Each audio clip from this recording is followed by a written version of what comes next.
आत्मन। मानव मन की संरचना अत्यंत जटिल है, जो निरंतर सुरक्षा और निश्चितता की खोज करती रहती है। इसी असुरक्षा के भाव से हमारे दैनिक जीवन में धारणाएं, मान्यताएं और अंधविश्वास जन्म लेते हैं। जब मनुष्य किसी घटना के वास्तविक कारण को समझने का पुरुषार्थ नहीं करता, तो वो भय या सुविधावश कुछ मानसिक प्रतिमानों को स्वीकार कर लेता है। ये धीरे धीरे इतने गहरे जड़ जमा लेते हैं कि व्यक्ति इन्हें ही अंतिम सत्य मानने लगता है। वास्तविकता ये है कि ये विचार नहीं, बल्कि वे बेड़ियां हैं जो हमारी चेतना को संकुचित कर देती हैं। धारणाओं का विकास अक्सर सुने सुनाए ज्ञान और सामाजिक अनुकूलन से होता है। बचपन से जो बातें हमें बार बार बताई जाती हैं, हमारा मन उन्हें बिना किसी प्रमाणीकरण के सत्य मान लेता है। मान्यताएं तब बनती हैं जब हम अपने व्यक्तिगत अनुभवों का सामान्यीकरण कर देते हैं, जैसे एक बार मिली असफलता को स्थायी भाग्य मान लेना। वहीं अंधविश्वास अज्ञान और भय की पराकाष्ठा है, जहां हम किसी ऐसी बाहरी शक्ति या क्रिया पर विश्वास करने लगते हैं जिसका कोई तार्किक या आध्यात्मिक आधार नहीं होता। ये सभी तत्व हमारे भीतर एक छद्म सुरक्षा का आभास कराते हैं, किंतु वास्तव में ये हमें सत्य के प्रत्यक्ष अनुभव से दूर ले जाते हैं। आध्यात्मिक यात्रा में ये तत्व सबसे बड़ी बाधा हैं, क्योंकि ये विवेक को सुप्त कर देते हैं।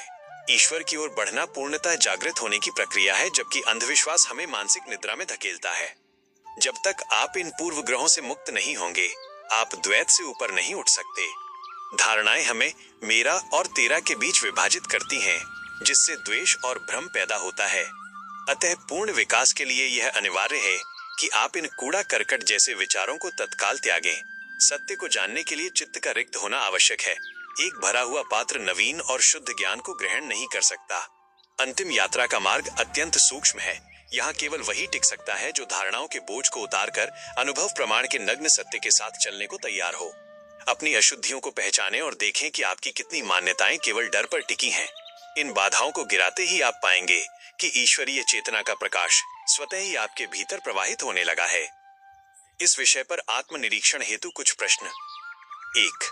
आपके जीवन की कौन सी ऐसी मान्यता है जिसे आपने कभी तर्क या अनुभव की कसौटी पर नहीं कसा? 2.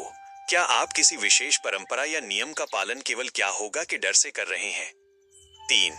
क्या आप अपनी धारणाओं को चुनौती देने वाले नए ज्ञान को स्वीकार करने के लिए मानसिक रूप से तैयार हैं? 4.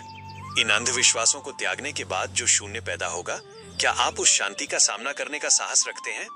आपकी यह समस्त मानसिक बंधनों और अंधविश्वासों से मुक्ति की यात्रा कुशलता पूर्वक पूर्ण हो।